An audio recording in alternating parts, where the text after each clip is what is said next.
El 19 de marzo de 1981, con la publicación del decreto con fuerza de ley número 3, se crearon las instituciones de salud previsional ISAPRES. Un poco antes, en noviembre de 1980, se dictó el decreto ley 3500, que acabó con las cajas de previsión social. Ambos decretos promulgados por la dictadura tenían como propósito acabar con la seguridad social y dar paso al negocio en el otorgamiento de estos dos derechos esenciales, salud y pensiones. Han transcurrido 4 décadas y el colapso en la garantía del Estado de cumplir con el otorgamiento de estos derechos ha fracasado estrepitosamente. Los supuestos beneficiarios, en el caso de las pensiones, viven la vejez en condiciones indignas y los enfermos padecen los efectos de un sistema que les ofrece prestaciones en salud dependiendo de su nivel de ingresos para comprar determinadas atenciones. Si no tiene dinero, pues bien, no puede acceder a beneficios y, como ocurre a una gran mayoría, puede pasarse la vida enfermo sin que pueda acceder a una prestación acorde y digna. Esto que ocurre en el sistema privado de salud también ocurre en el sector público, conocido como FONASA, que durante estos 40 años sufrió las consecuencias de un modelo económico y político que sostenidamente lo desfinanció en beneficio de la salud privada. Hoy, el sistema privado se derrumba. En el caso de la salud privada, las ISAPRES muestran su verdadera cara, la cara del negocio que, como todo negocio, puede ir bien o puede irle mal. Sin embargo, cuando de por medio está la salud de las personas, la situación puede ser gravísima. Esta industria parasitaria en la que se convirtieron las ISAPRES ha obtenido utilidades entre el año 1990 y 2021 de 1,3 billones de pesos, es decir, 1,3 millones de pesos. Esta fortuna que han amasado en 4 décadas les ha permitido mantenerse blindados para no enfrentar cambios que limitaran su negocio en detrimento de la salud de las personas. Diversas investigaciones dan cuenta que han invertido en financiar la política. Dicho de manera más clara y sin eufemismo, han corrompido a políticos de manera transversal para que determinadas iniciativas de ley que pudiesen haber promulgado en beneficio de los usuarios siempre terminaran favoreciéndoles más a ellos que a los demandantes de salud.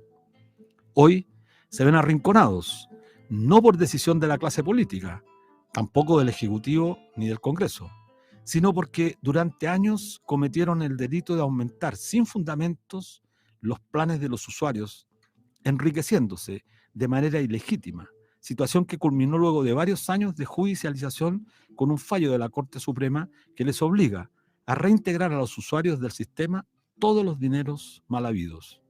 Como respuesta, las ISAPRES han salido con su ejército de paladines, entiéndase, políticos mayoritariamente de la derecha, a protestar por tal decisión, cuestionando los fundamentos del fallo y exigiendo condonaciones y, como medida supletoria, en caso de que no se les acepte la condonación, exigir rebajas y plazos larguísimos para cumplir con la sentencia del máximo tribunal. Es tal el descaro de esta industria y tal la falta de respeto a la institucionalidad chilena que el grupo, dueño de Banmédica y Vida 3, comunicó al gobierno que iniciará un proceso arbitral contemplado en el TLC con Estados Unidos ante la incertidumbre jurídica que experimentan las ISAPRES. Se suma a ello el reclamo de Cruz Blanca a través de BUPA. Es decir, a propósito del TPP-11 que suscribió el gobierno del presidente Boric, la pérdida de soberanía es tal que quedamos sujetos a tribunales internacionales para resolver controversias internas que afectan el interés general del país. En el debate sobre este fallo que deben cumplir las ISAPRES, la presentación de un proyecto de ley patrocinado por los senadores demócratas cristianos Jimena Rincón y Matías Walker raya en lo deshonesto y es la expresión más evidente e irrefutable de la decadencia y descomposición en la que han caído la política chilena. Carentes de toda ética, sin pudor, son capaces de mostrarse abierta y descaradamente en favor de una industria inmoral, aunque ello signifique ponerse contra el interés de la mayoría de la población. Ya no hay vergüenza.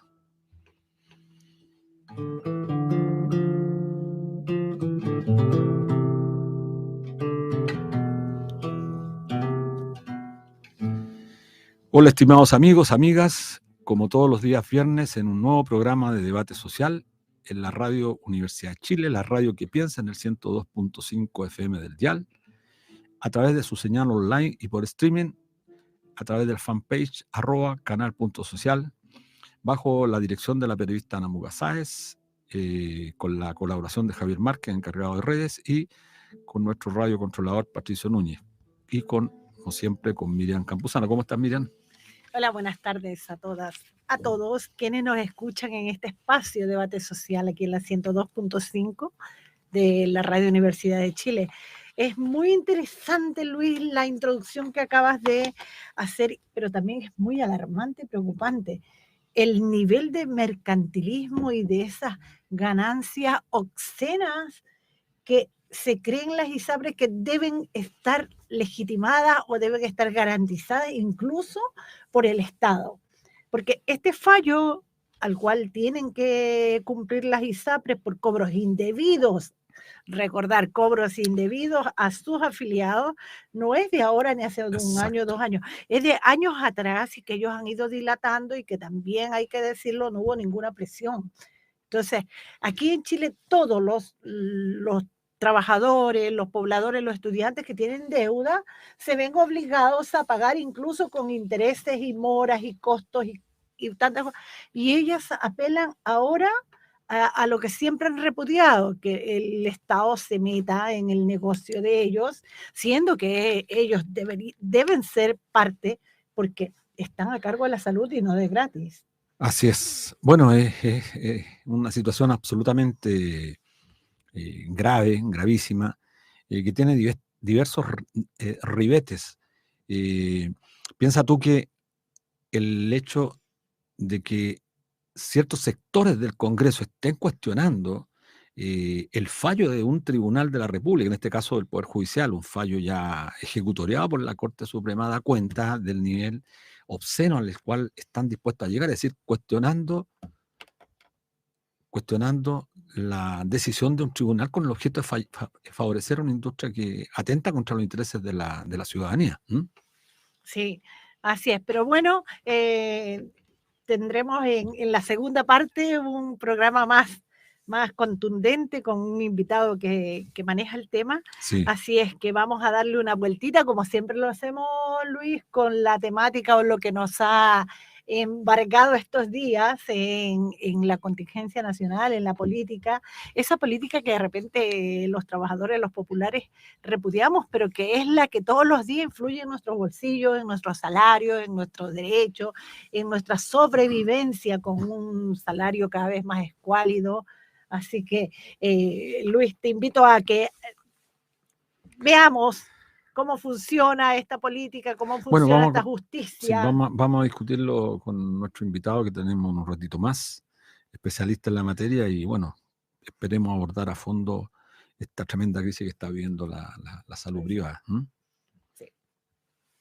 Bueno, algo que salió a la palestra en las noticias ahora es que no hay muchos antecedentes, no hay mucho apresuramiento, digamos, en esclarecer lo que pasa en las comunas más pudientes o donde sus exalcaldes han estado en la palestra por caso de malversación de fondos, unas cosas que no son tan claras, para no decir de alguna manera, como, no sé, ya se olvidaron de Viña del Mar, de Maipú, pero el caso que ahora más ha sonado es el de Raúl Torrealba en Vitacura, donde está siendo fuertemente cuestionado porque se dio una cifra aproximada de cuánto sería la malversación de fondos o la desviación de esos fondos de las cuentas públicas de la comuna, y que recién entonces, por presión de varios políticos también y de varios entes, le han dado una posible fecha para la formalización de cargo, que sería el próximo mes, en junio. Claro, bueno, son los privilegios de ciertos sectores de la sociedad chilena que gozan de todo tipo de prebenda. Piensa tú que el tema de Raúl Torrealba ya se conoce del año pasado. Ha sido francamente impresionante el nivel de delincuencia, de delitos que han practicado esta gente. Y sin embargo, el fiscal nacional de este país jamás, como ha denunciado de manera sostenida el diputado Naranjo, no ha tomado en sus manos la iniciativa de someter a lo menos a proceso a este señor sobre el cual se carga o se imputa una cantidad impresionante de delitos. Bueno, eso es lo que pasa en Chile. O sea, aquí este país, yo creo que ya no es decir absolutamente nada, no hay justicia para ricos y justicia para pobres. La minoría goza de privilegios, como recién comentábamos, la ISAPRE, las AFP, bueno, estos señores que pasan por los municipios robándose prácticamente toda la plata gozan de Bueno, beneficios y vale increíbles. recordar también que el fiscal nacional Ángel Valencia fue fuertemente cuestionado por estos vínculos que tiene con estos sectores de estas alcaldías y con sectores de los políticos, y que ahora sale que tenía vínculos con el exalcalde de Barnechea también, Guevara, sí. que también está anexado con el caso de Vitacura. Hay que recordar que el alcalde de Vitacura estuvo casi 25 años en el poder. Era el hombre fuerte de la comuna, era... Financista del Partido Renovación Nacional, de paso hay que decirlo, y con que, un sobrino en el Parlamento. Con un sobrino que también está involucrado en este desvío de fondos municipales para la campaña previa a su diputación, y que todo esto está en manos de la justicia y que esperamos que se vea algún resultado. Pues. Es un esquema que él logró instalar dentro de la comuna para beneficio y para tener recursos frescos desde la comuna, porque también falta como auditoría, me parece, Sí. porque leí en algún lugar que ellos solo tienen que decir en qué ocuparon el dinero y no demostrarlo. Entonces, estas corporaciones que se meten como en Vita Deporte, Vita Vejez, Ornamento y todo, son corporaciones, son empresas que se meten a recibir recursos municipales, y ahí está el tremendo caso de Vitacura, que esperamos y que también la prensa lo aborde en su total capacidad, porque les hacen una campaña tan feroz al caso de Sierra Bella, por ejemplo, en Santiago Centro, que donde no se desvió ni un peso, simplemente se abortó una posible compra, y que también hay que indagar, pero no se desviaron fondos.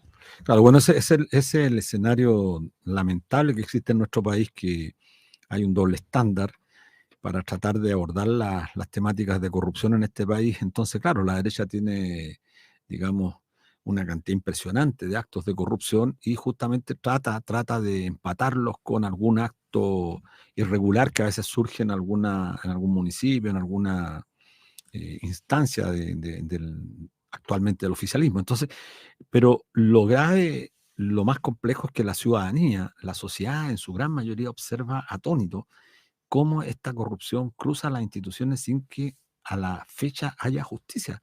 Chile, y hay que decirlo con mucha fuerza, Chile es uno de los países que después de muchos años con esta suerte de velar lo que ocurre realmente, se está mostrando como uno de los países más corruptos. La corrupción ha tocado ya a fondo, es decir, no hay institución del Estado chileno que no haya sido salpicada justamente por la corrupción. Ya lo hemos dicho tantas veces, la clase política, el poder congresal, el Congreso de este país, el Ejecutivo, bueno, y tantos otros poderes, las Fuerzas Armadas, piensa tú, Carabineros, el alto mando Carabinero, la Iglesia Católica, la Iglesia Evangélica, todos absolutamente corruptos, muchos municipios. Entonces, un país donde la corrupción campea y donde no hay justicia, bueno, vivimos en plena impunidad y por eso aumenta la delincuencia. La delincuencia, y lo decía ya el ministro Cordero, es mucho más grave, según las palabras que uno puede inferir de la entrevista que le hicieron en el Diario Financiero, que los delitos de cuello y corbato, o dicho de otra forma, como lo decía, la criminalidad económica es a veces mucho más grave que la criminalidad común. Mucho más grave, porque el impacto y el efecto que tiene la criminalidad económica en términos de afectar una cantidad gigantesca de personas, lo estamos viendo con la ISAPRE, es mucho más potente que lo que puede hacer un delincuente común.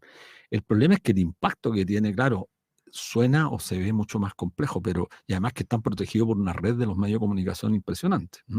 Sí, lo que no se entiende es, estando todos los antecedentes en la mesa, ¿por qué se demoran tanto? O sea, ¿qué es lo que les falta? Le falta, no sé, más Convicción, potencia, convicción. Ah, Y Y un estaba poco de recordando valentía que, también, un poco de valentía. La claro, política también requiere de un poco de valores, ética, exacto, de exacto. valores, Y esa es bueno, la y palabra. la ética justamente tiene que ver con un componente casi aristotélico de valor, aunque a veces se cuestiona a los valientes, porque los valientes a veces están más cerca de la temeridad, como decía Aristóteles, y los cobardes están siempre más cerca de la corrupción. Entonces, entre un valiente y un cobarde, por supuesto que hay que elegir y optar siempre por los valientes que pueden cometer errores, excesos, pero a lo menos están dispuestos a sacrificar parte, yo diría, integral de su propia existencia con el objeto de avanzar hacia enfrentar a quienes corrompen el país. Eh, bueno, yo creo que estamos enfrentados a una situación compleja, pero la ciudadanía está atónita y no encuentra representación en este país. Y por eso es relevante lo que ocurrió hace poco, 2 domingos atrás, el día 7 de mayo, con la elección de los consejeros, donde 2,7 millones de personas, es decir, un 21,53% del total del padrón, se manifestó en contra del proceso, a lo menos lo cuestionó. Ya vimos que 2,1 millón de personas, más los 600.000 blancos, 2,1 millones son los que se manifestaron de manera directa con el voto nulo, pero más 600.000 blancos y más las abstenciones, un porcentaje absolutamente significativo, que devela, uno podría inferir, devela el sentimiento de agotamiento y al mismo tiempo de, yo diría, repudio, de rechazo a la casta política en todas sus expresiones.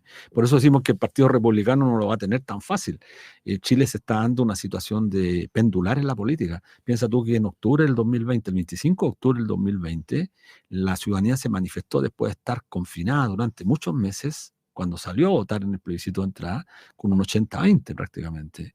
Al año siguiente, el 3 y 4 de mayo del año 2021, la gente se manifestó por aquellos candidatos para convencionales constituyentes que provenían del mundo social o del mundo independiente. La lista del pueblo fue la expresión de eso.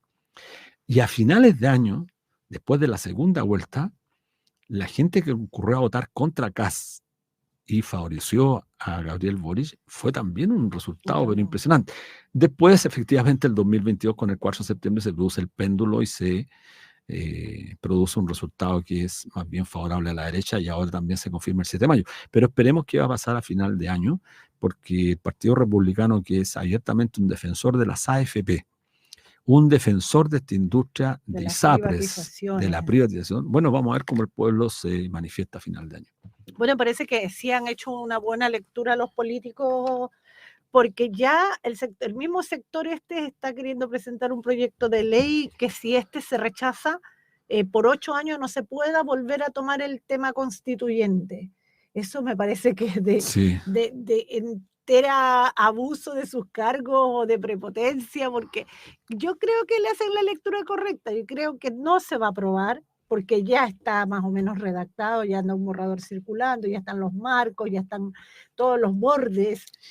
Sí, la ciudadanía tiene que preguntarse, bueno, los auditores de Radio Universidad de Chile debieran preguntarse, antes de ayer se dio a conocer los acuerdos a los que ya había arribado la comisión de expertos, que en realidad son ellos los que están redactando la carta fundamental, no este grupo de 50 consejeros que se eligieron este domingo pasado, el domingo 7, son el comité de expertos. 24 hombres designados por la Cámara de Diputados la mitad y por el Senado la otra mitad. Y debiésemos preguntarnos con una euforia que era francamente desmedida, desproporcional, festejaban, celebraban los acuerdos que habían llegado en materia de redacción del artículo 1 y el artículo número 2 de la Constitución Política. Volvemos a la vieja trampa de que van a dejar redactado que Chile es un Estado social de derecho, pero sujeto justamente a la disponibilidad de los recursos que el Estado pueda tener. Es decir, digámoslo claramente, nunca se va a garantizar los derechos sociales que la ciudadanía demanda. Por supuesto. Lo que llama la atención también es que en la prensa le hablan mucho al triunfo del supuesto sector de Kast, pero no hacen referencia ni un análisis de por qué la gente anula, por qué vota blanco, por qué se abstuvo, porque nadie habla de la abstención, hablan de nulos y blancos, y la verdad que la abstención en esta vez arrasó con todo y las feroces multas que amenazan. Sí, la directora...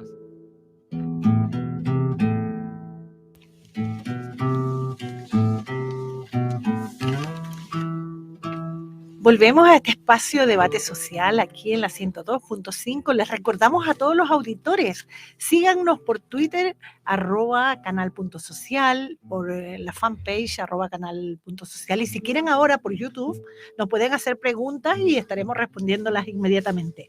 Bueno, entrando en tema, hoy estamos aquí para conversar. Nos acompaña David de Brot, economista, profesor especializado en sistema de salud, y conversaremos de este tan bullado caso de las ISAPRE. Luis, no. Sí, bueno, un agrado tener nuevamente a David. Lo tuvimos hace muy poco en la radio, pero amerita tenerlo porque el tema de las ISAPRE, claro, en enero está siendo uno de los temas centrales. Para contextualizar, en noviembre del 2022, David, la Corte Suprema dictaminó que las ISAPRES debían aplicar la nueva tabla de factores a todos los afiliados y restituir los cobros en exceso que durante años realizaron sus afiliados, monto que alcanzaría los 1.400 millones de pesos. Cuéntanos de qué se trata. Dólares. De dólares, perdón, 1.400 millones de dólares, sí, disculpe. ¿De qué se trata? ¿De qué se trata? Ya. Este es un fallo de la Corte Suprema del 30 de noviembre del año pasado que se pronuncia en última instancia, porque ya habían habido varios fallos de la Corte sobre casos específicos, y que lo que hace es establecer un criterio general para todos los beneficiarios, y que hace básicamente dos cosas. Obliga a las ISAPRE a bajar los precios de los planes. ¿Por qué los baja? Los baja por dos cosas. Los baja porque dice que a los niños menores, a los nonatos, que los niños antes de que nazcan, las ISAPRE ya les cobran. Hasta los 2 años, las ISAPRE les cobran 2 veces. Básicamente ese es el punto. Les cobran por el precio GES, y todas las prestaciones que están en el precio GES también están en el plan complementario. Entonces les cobran 2 veces y dice, por el plan complementario deben dejar de cobrarle. Por lo tanto, ahí se tiene que aplicar una rebaja. Y lo otro es por este tema de tablas de factores, que lo que quiere decir es que en los planes que las personas tienen hay una tabla, hay unos factores que con los que los tarificaron, pero las ISAPRES tienen que adoptar la tabla del 2019. Y ahí se provoca una diferencia que tira hacia abajo el precio. Esa es una parte del tema. La Corte dice que este tema quedó resuelto en el año 2019 con esa tabla, y por lo tanto, como esa tabla se empezó a aplicar en abril del 2020, se generó una deuda por cobros indebidos a las personas que tienen que restituírselo. Y tienen que restituírselo además bajo una forma específica, que son excedentes. Los excedentes durante el periodo de un año se pueden devolver en prestaciones de salud, en cobertura o en dinero, pero cuando se termina el periodo de un año, tiene que devolverse en dinero. No hay ninguna discusión al respecto, excepto la discusión que instalan las ISAPRES para tratar de evadir el fallo.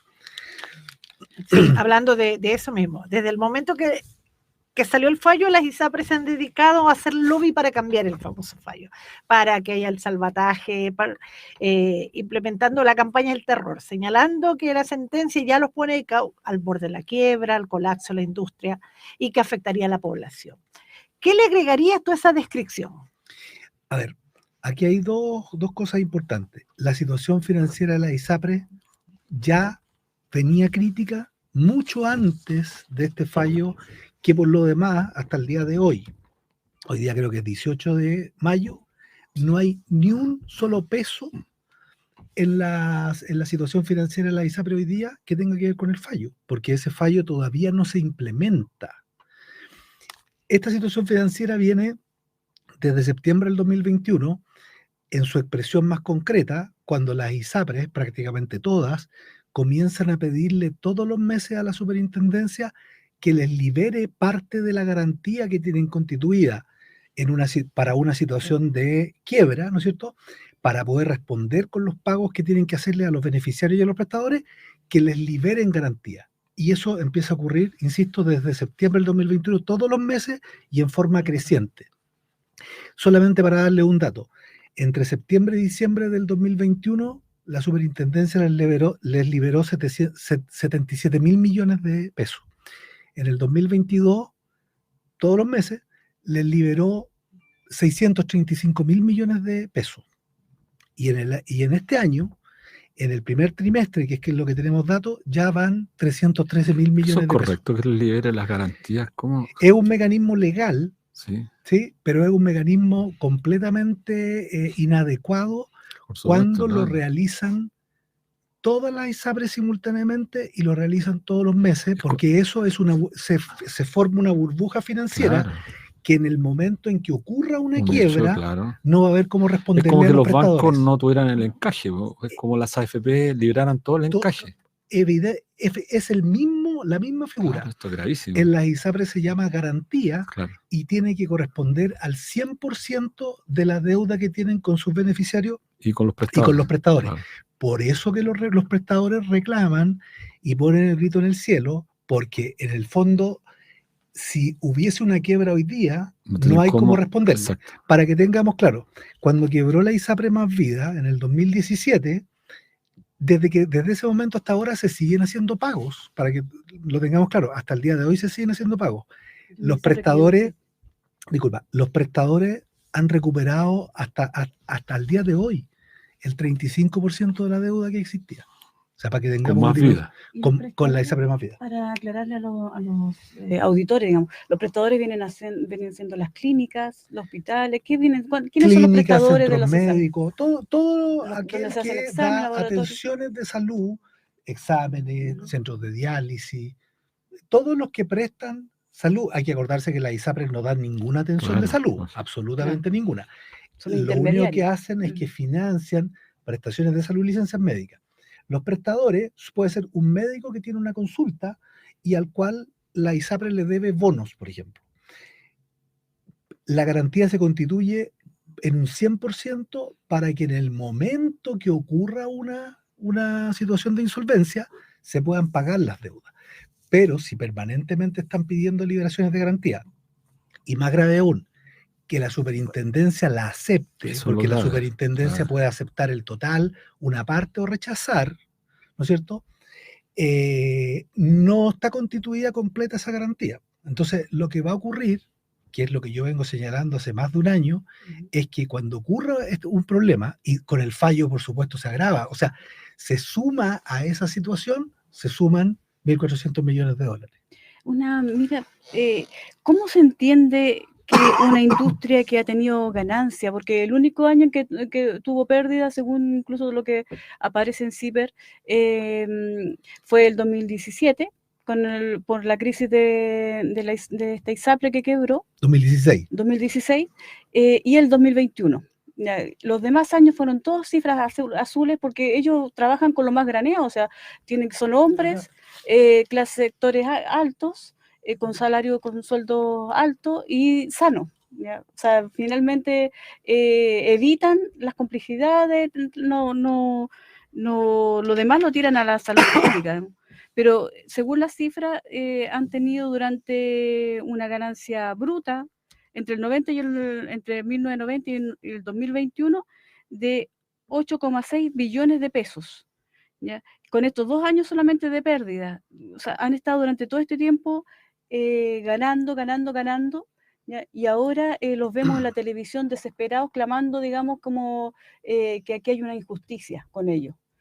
¿Cómo se entiende, digamos, que estén a punto de la quiebra? Sí. O sea, Mira. tú lo explicaste ahora, pero a lo largo del tiempo, son 30 y tantos años en que es una industria para ellos súper jugosa. Mira, para precisar varias cosas. Primero, en rigor son 40 años, son más Sí, de 40 años. exacto. Lo que pasa es que existen estadísticas 42 años. publicadas Claro. desde el año 90 en adelante, pero las ISAPRES partieron en el 2000, o sea, El 80. el 82. Claro. Pero Ok, esa es una primera cosa. El 2016 se da una situación puntual porque a raíz de el fraude que hizo, hay que decirlo con todas sus letras, porque eso es un fraude que hizo los controladores de una ISAPRE. Esa ISAPRE tuvo pérdidas y al sumar y restar las utilidades de las demás con esta que tuvo pérdida, daba pérdidas en el sistema, pero en rigor las demás que no estaban en este fraude tenían utilidades.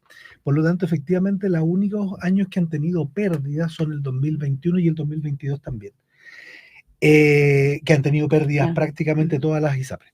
¿Cómo se explica eso? Tiene varias explicaciones, pero yo diría hay unas explicaciones más coyunturales y hay una explicación más estructural. El modelo de negocio de la ISAPRE se ha basado en distintos mecanismos de discriminación. Uno de ellos es el mecanismo de cobrar diferenciado a mujeres, o sea, entre hombres y mujeres y por edades. Cobrarle más a los adultos mayores, cobrarle más a los niños recién nacidos, cobrarle más a las mujeres en edad fértil, etcétera. Pero también no permitir que entren a las ISAPRES personas que tienen enfermedades de alto costo, preexistentes, etcétera.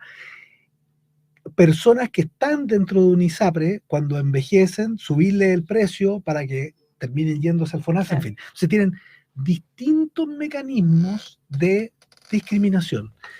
Y esos mecanismos de discriminación, por distintas razones, y especialmente por la vía judicial, ¿ya?, se han ido terminando. O sea, han tenido que regular por parte del Congreso. Entonces, como se han frenado, como se han limitado esos mecanismos de discriminación, el modelo de negocio está ahogado. Ya no tiene los niveles de rentabilidad y de buenos números que tuvo, particularmente en los 90.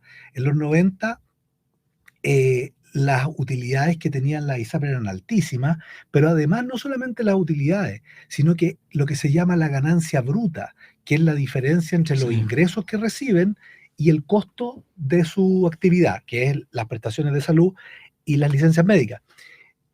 Lo que gastaban en la administración era sobre el 25%, que es de una ineficiencia pero Total. extrema.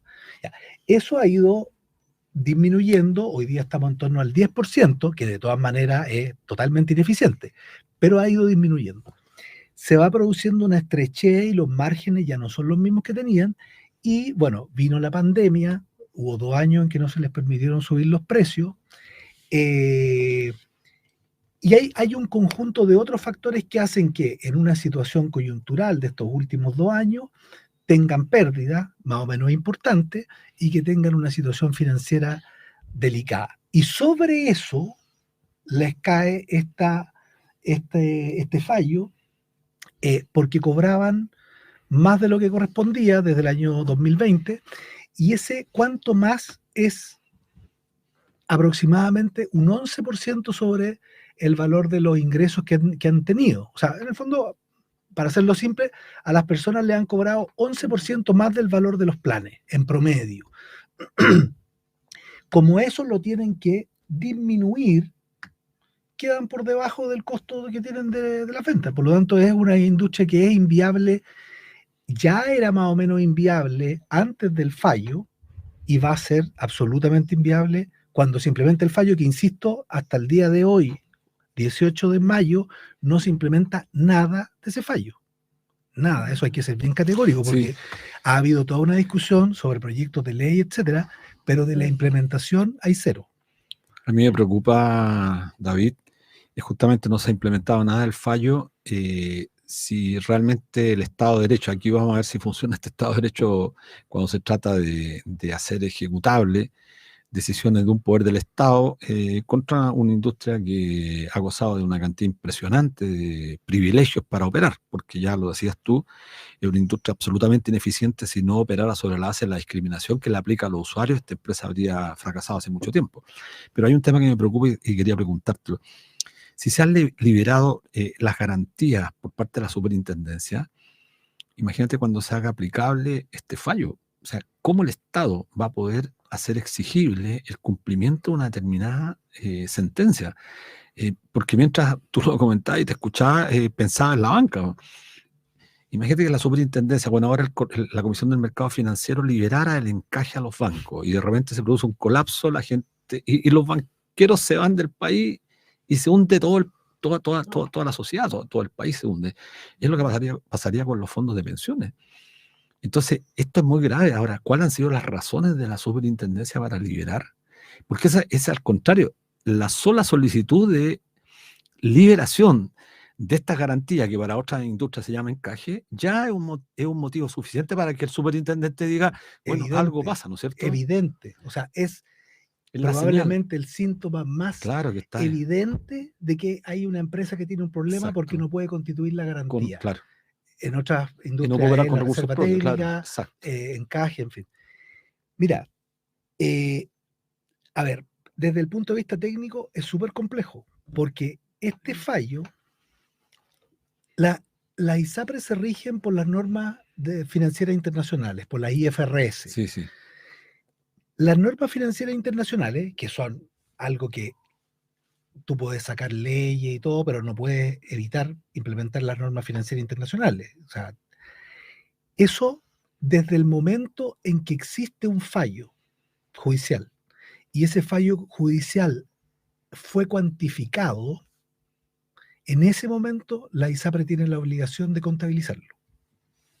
Aquí se pueden discutir leyes, se pueden discutir acuerdos de reforma constitucional y todo, pero las normas de contabilidad establecen claramente, y sobre todo en empresas que tienen casas matrices en el Es fuera del extranjero. país, claro. Sí, porque Están regidas el por valor sí, de las sí. acciones de esta Se de modifica empresa, inmediatamente, claro. claro, no es el mismo cuando yo tengo 1.400 millones en contra que cuando no los Claro, tengo. o sea, está inmediatamente el patrimonio. Evidentemente. O sea, es que estas cosas lamentablemente se han discutido en un ámbito no especializado.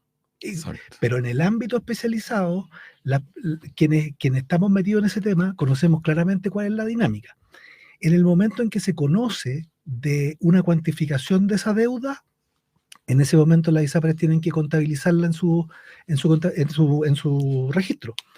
Y eso hace inmediatamente incumplir el estándar de garantía, porque deberían constituir garantía Tía. por 1.400 millones de dólares en ese momento. Ahí podrían quebrar algunas. Y de inmediato se va a las pailas, digamos, Claro. el estándar de patrimonio y el de Exacto. liquidez, que son los otros dos estándares. Son tres estándares los que se controlan para ver la salud financiera de la ISAPRE. Patrimonio, liquidez, garantía. Los tres se acabaron. Y eso gatilla, hay una obligación de la superintendencia de abrir lo que se llama un régimen especial de supervigilancia y control, que le da más facultades a la superintendencia, justamente para que ante eventos de insolvencia no colapsen las clínicas, no se generen otros daños colaterales. Aquí no solamente ha habido, Luis, no solamente han habido liberaciones de garantía, aquí han habido decisiones de la autoridad de modificar regulaciones para flexibilizar este cumplimiento, que son básicamente dos cuestiones. En marzo del 2022, el 16 de marzo del 2022, o sea, a 5 días que había asumido el presidente Boric, estaba el superintendente que había sido nombrado por Piñera. Este superintendente dictó una circular que aumentó el límite máximo de instrumentos que te permiten constituir garantía. ¿Qué es lo que significa? Que pasó del 30% como límite máximo en un instrumento a 90% en un instrumento. O sea, lo que se llama coloquialmente poner los huevos en la misma canasta, en términos financieros. Antes tú tenías que tener diversificada la garantía en depósitos, en fondos mutuos, en boletas de garantía. Ok, ahora pueden tener el 90% en un puro tipo de instrumento. Claro. Y en octubre, con el superintendente actual, se volvió a modificar y se modificó el límite máximo para constituirla con un solo emisor. O sea, todos los huevos en la misma canasta y además con un mismo emisor de la boleta de garantía. Basta que un banco diga se acabó y se viera al suelo de inmediato una ISAPRE. Entonces son pésimas decisiones que se han tomado y que van en el sentido contrario de lo que indica la teoría financiera. Claro, la superintendencia ha habido negligencia, ya ha actuado, digamos, con debilidad. ¿Hay algún cambio que viene en esta nueva, en este plan que mandó Boris, ¿El proyecto de ley? El proyecto de ley que mandó recientemente, esta semana, digamos, donde hay cambios hacia la superintendencia? ¿Qué cambios genera, digamos, para tratar de evitar todas estas decisiones, malas decisiones, digamos? Sí, mira, ese proyecto de ley, el que envía el gobierno al Congreso, tiene básicamente dos partes. Tiene una parte que se le llama de fortalecimiento del FONASA, que lo que permite principalmente es darle la facultad al FONASA para que pueda negociar con compañías de seguro negociar pólizas, ¿no es cierto?, de seguros colectivos complementarios para su población, para sus beneficiarios. Y por lo tanto eso, ante la eventualidad de que sigan migrando beneficiarios de la ISAPRE al FONASA, les permitiría seguir pagando más o menos lo mismo que pagan en la ISAPRE, seguir con prestaciones en el sector privado. Esa es una parte del proyecto. La otra parte del proyecto tiene que ver más con la implementación del fallo. Yo te diría de manera muy categórica, porque lo he estudiado con detalle, artículo por artículo. Aquí tengo una minuta que escribí y se la he hecho llegar a algunos funcionarios de gobierno y profesionales de esta área. Es un proyecto completamente innecesario para lo que hay que hacer. Se establecen facultades, se piden facultades en el proyecto que la superintendencia tiene. Actualmente las tiene. Se plantea cuestiones que son muy delicadas, por ejemplo, de este tema de las garantías. Por ejemplo, el que la deuda de las ISAPRE con sus afiliados no se contabilice para efectos de los estándares legales. Qué terrible eso. O sea, es como que a un médico se le ocurriera no controlarle la presión a los hipertensos para no saber que tienen hipertensión. Entonces se va a enterar cuando tenga un accidente cerebrovascular o un infarto, en ese momento se va a enterar. Bueno, esto es lo mismo, es ponerle 1.400 millones de dólares de deuda y ponerse una venda y decir que esa deuda no existe para efectos de los estándares legales de patrimonio, de liquidez y de garantía. Además, rebaja la exigibilidad de esa garantía al proceso de quiebra como crédito de primera clase en el 6º lugar. O sea, lo iguala a las deudas con los trabajadores. Las deudas con prestadores y con beneficiarios están antes, en primer lugar, hoy día, y esto lo está rebajando. Plantea de manera muy, digamos, lateral, digamos, si se quiere, plantea flexibilizar los índices de precios que se utilizan para las alzas del precio del plan complementario. ¿Para qué? Yo lo voy a decir categóricamente. Eso es para generar la posibilidad de que si hay que alzar los precios fuertemente, ¿no es cierto?, eso les permita a la ISAPRE recuperar parte de lo que van a bajar por la implementación del fallo. Eso es completamente arbitrario. O sea, hay una ley que se dictó hace relativamente poco tiempo que establece cómo se calculan los índices. Abrir ahora la posibilidad de que se puedan incorporar otros factores, que es como dice, otros factores, o sea, los índices de precios se calculan de manera bien clara en todas partes. En definitiva, hay una serie de cuestiones que unas son bien riesgosas y apuntan en el sentido contrario de lo que deben ser, y otras son, como digo, innecesarias. Por ejemplo, nombra una comisión, una comisión consultiva de la superintendencia que evaluaría los planes de pago de la ISAPRE. Y entonces nombra pomposamente decanos de facultades de medicina, decanos de facultades de economía, en fin, ninguno de los cuales tiene la expertise que requiere este tipo de problemas. Este tipo de problemas, si se va a nombrar una comisión, nómbrese peritos judiciales, forenses, que se dedican al tema de evaluar deudas en el contexto de procesos judiciales, cuando las empresas están vendiendo activos, ese tipo de cuestiones. Se requiere ese tipo de profesionales si es que fuera algo consultivo.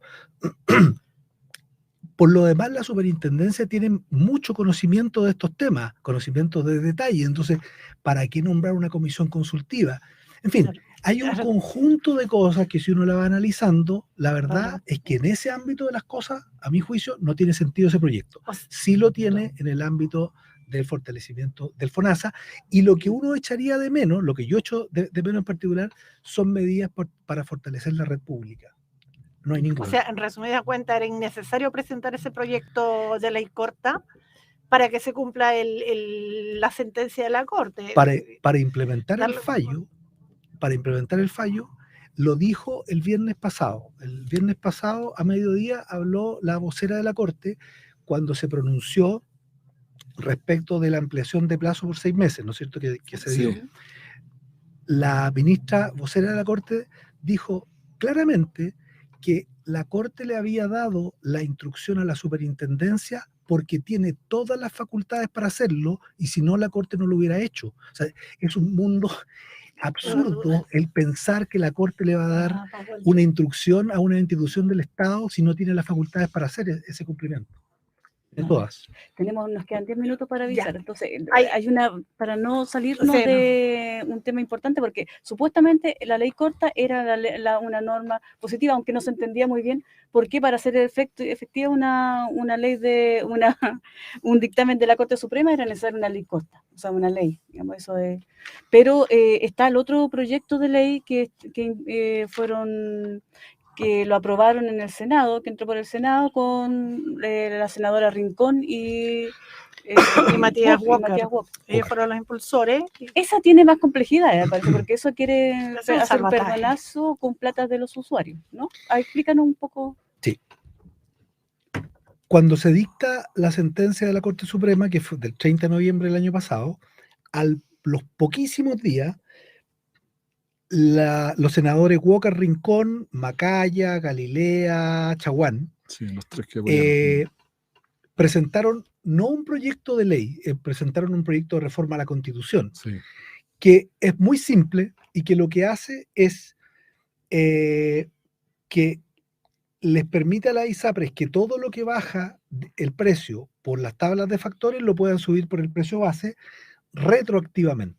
Por lo tanto, se elimina la deuda, no hay deuda porque es retroactivo, y por lo tanto también se elimina la disminución del precio hacia adelante. Entonces, en la práctica, la interpretación que ha hecho el ministro de Justicia, la interpretación que ha hecho el propio presidente de la República es muy correcta. Ese proyecto es un proyecto para eludir el cumplimiento de un fallo. Por suerte, al parecer, la Constitución vigente, en uno de sus articulados, no permite que la Constitución viole sentencias judiciales que están ejecutoriadas, ¿no? Ejecutoriadas, claro. Sí. Sí, aquí lo único que falta es que para la implementación del fallo, es que la superintendencia le envíe un oficio y le diga empiece a pagar esto y baje los precios de los planes. Correcto. Eso es lo que falta de la implementación, pero la implementación está en ejecución. Sí, oye, tú, mira, quiero volver sobre un tema que me dejó muy preocupado, pero tú hablaste de las normas del IFR, a las cuales están sometidas todas las instituciones que de alguna manera, ¿cómo decirlo?, exploran o están vinculadas al mundo financiero. ¿Por qué te pregunto esto? Porque supimos, ya se sabe, que el dueño de Banmédica y Vida 3 comunicó al gobierno que iniciará un proceso arbitral contemplado en el TLC con Estados Unidos. Ya lo había hecho Cruz Blanca. Pero si estas ISAPRES no se han sometido a esas normas internacionales y más aún no han contabilizado dentro de sus registros contables esta deuda, están de alguna manera alterando el patrimonio, de forma tal que los inversionistas, y ¿por qué este tema es un tema sensible? Porque estas instituciones operan en el mercado abierto en Estados Unidos. Entonces, un inversor que va a comprar acciones de estas compañías no tiene toda la información, y en Estados Unidos, a diferencia de lo que ocurre acá en Chile, es mucho más rigurosa la norma respecto de la transparencia que tienen que efectuar aquellas empresas que licitan en bolsa. Disculpen que me haya extendido mucho, pero quiero preguntarte tu opinión. ¿No tendría, sobre esa lógica, salvo que si hubiesen buenos juristas en este país, no tendría cómo prosperar una acusación de esta naturaleza en el concierto internacional? Porque están vulnerando además un fallo interno, que es de un tribunal de la República, independiente, comillas, supuestamente del Estado. Sí, mira, en el caso de Banmédica Vida 3, que son parte del grupo de empresas Banmédica, claro, y eso es de capitales norteamericanos hoy día, exacto, y Bupa, en el caso de Cruz Blanca es Bupa, que claro, son capitales británicos. Efectivamente se activaron estos mecanismos de solución de controversia en el marco de los TLC, sí, cosa claro, que hemos conversado miles de veces, que tienen efectos prácticos los TLC. Pues ahora se nota, bueno, ahora se confirma. En estas cosas se nota. Bueno, claro. Ellos lo que aluden es que hay un cambio de reglas del juego que tiene un efecto en su negocio. Ese es el argumento que siempre van a... Y Y es obviamente el argumento que... Ahora, aquí hay una sentencia judicial de última instancia que es inapelable, ¿no es cierto? Y que lo más probable es que en ese contexto pierdan. O sea, es más bien para poner argumentos sobre la mesa para la negociación y tratar de que no simplemente, o simplemente de manera tan flexible que en la práctica signifique no pagar. El análisis que tú haces es absolutamente el correcto. Incluso pasa lo siguiente: varias de estas empresas han sido vendidas por capitales chilenos a capitales extranjeros. Este problema de la inconstitucionalidad del cobro por tablas de factores ya existía desde el 2010, existe desde el 2010. Claro. Hay una sentencia del Tribunal Constitucional de eso. Algunas de estas empresas se vendieron en ese periodo posterior. Por lo tanto, si en el due diligence que se hace, que es un análisis que hace una empresa independiente para determinar el valor accionario, el valor patrimonial que tiene una empresa, tanto para el que vende como para el que compra, no se consideró que estaban estos problemas, entonces ahí hay un problema en el proceso de venta de esas empresas, que los inversionistas norteamericanos y los inversionistas ingleses tendrán que hacerle ver a quienes les vendieron las empresas. Correcto. Porque este problema de inconstitucionalidad del modelo de negocio ya existía desde el año 2010. Sí, eso es lo grave, sí. Mira, a mí me preocupa el tema de que, como tú dices, modelo de negocio. Estamos hablando de modelos de negocio con seguridad social, ya que es la salud, que es las pensiones que están en la misma categoría, porque aquí son negocios que son altamente jugosos para un sector, pero que mantienen a la población ese creo que has dado en el punto. Ese es el grave problema de Chile. Entonces hay que recuperar los derechos sociales sean una fuente de negocio para privados y que a los trabajadores nos obliguen a cotizar todos los meses. Se nos terminó el tiempo, estamos ya pasados, quedaron muchas preguntas en el aire, te agradecemos mucho. Una pregunta antes de una persona que nos estaba viendo y que pregunta ¿dónde puede encontrar la información que que planteaste acá, esta investigación? El programa queda grabado. Sí, pero quiere saber más. Claro, bueno. ¿Tú estás publicando esto en algún lado? Sí, hay varias de estas columnas, hay varios de estos elementos que están en columnas en CIPER. Es cosa de buscar ahí en CIPER, por el nombre aparecen varias. Hay otras que están publicadas en el mostrador también, algunas de ellas. Y el resto algunas de ellas es información pública. O sea, esto, por ejemplo, que yo les cuento, de que la superintendencia debiera establecer un régimen especial de supervigilancia y control, eso es parte de la ley. Claro. Así que hay que bueno, gracias David, un agrado tenerte nuevamente por la claridad y esperamos que a nuestros auditores le haya quedado suficientemente claro, o lo menos medianamente claro. Listo, nos vemos la próxima semana. Muchas gracias.